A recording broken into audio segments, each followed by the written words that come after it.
Hi, Megan here, Teacher Meg. Welcome back to our series on emotional intelligence. This time we are reviewing a bit, and I want you to look into yourself and see, do I lack emotional intelligence? How is my emotional intelligence?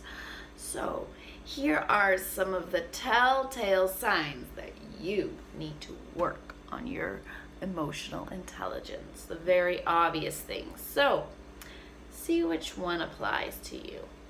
You often feel like others just don't get the point, and it makes you impatient and frustrated. You're surprised when others are sensitive to your comments or jokes, and you think, you're overreacting. You think being liked at work is overrated. I don't care. If they don't like me, that's their problem. You weigh in early with your assertions and you defend them with rigor, right? You don't think about your opinions, you just say them. And you hold others to the same high expectations you hold for yourself. And another one, you find others are to blame for most of the issues in your team. It's not me, it's them. And number 7, you find it annoying when others expect you to know how they feel. Okay, so think about this. Is this me at all? I know there are some in that list that apply to Teacher Meg. All right, so let's continue. How can we work on fixing this? Okay, so here's some 4 strategies. Number 1, get feedback. Okay, you can't work on a problem that you don't understand. So a very important component, a critical component of emotional intelligence, remember, is self-awareness. So this is the ability to recognize and stay cognizant of behaviors in the moment. Okay, know yourself. Whether you engage in a 360 assessment or simply ask a few people what they observe in you. This step is very, very critical in heightening your sense of what you can do or what you don't do, what you need to do. And don't just find excuses for your behavior. Well, I did this because I did this, and I did that because this. That defeats the purpose, okay? Rather, listen to the feedback. Try to understand it and then own it. Okay, it's mine. For example, Mr. Craig. When Craig initially heard what others thought about him, he quickly became offensive. What? No. But when he accepted the feedback, he moved to owning it, and then he became determined to change. Okay, so that's step 1. Next strategy, be aware. Be aware of the gap between intent and impact. Okay, those with very weak emotional intelligence, they often don't understand the tone of voice and the words that they are saying, right? And sometimes the words they use have a very negative impact. Sometimes their actions too. So they ignore that gap, that space between what they want to say and what others actually hear. Okay, so here are some common examples of how it works.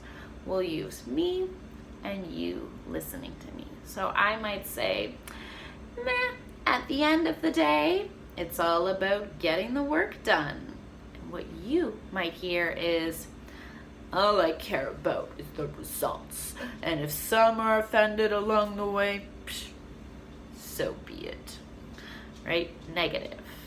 Or I might say, if I can understand it, anyone can. Right?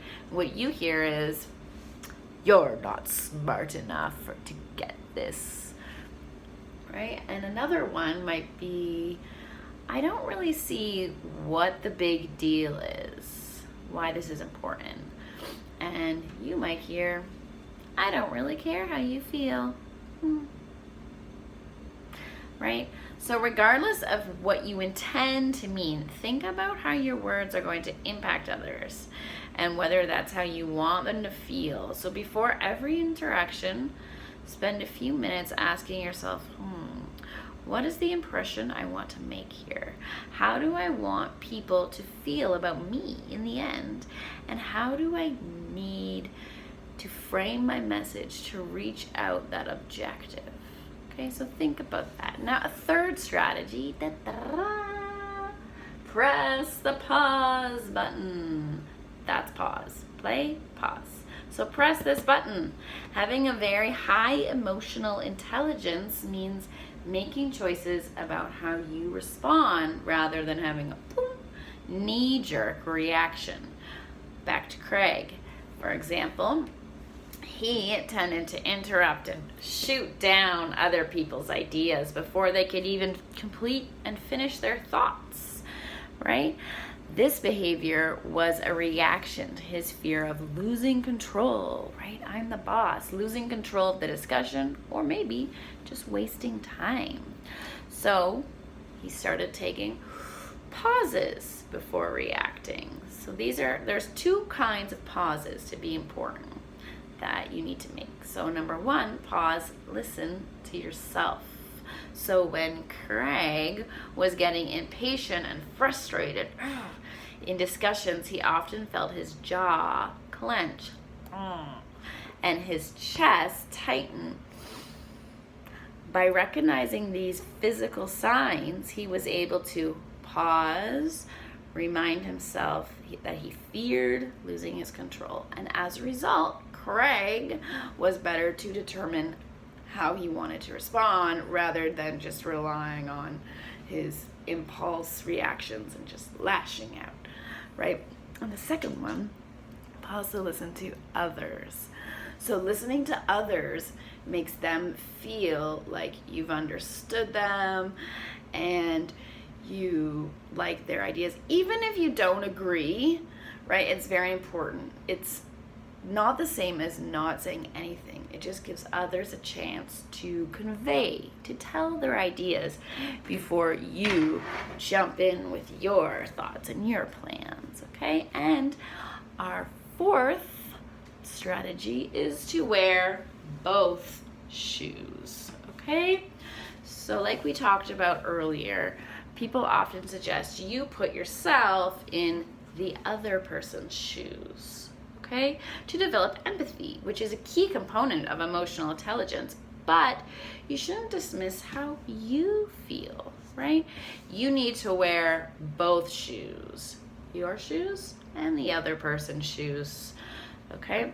Because you need to be understanding your agenda and theirs and seeing the situation from both sides. For example, Craig, he shifted his approach from here are my problems, my concerns, to these are my issues, my problems, and what about you? I hear your concerns too. So let's determine a way to move forward that takes both shoes, both concerns into consideration. All right, so strengthening your emotional intelligence, it takes a lot of commitment, a lot of discipline, genuine belief in its value, how important this is. And with time and practice, you'll find that the results of this far outweigh the effort it took to get there. It is worth it, okay? All right, we are almost done this series.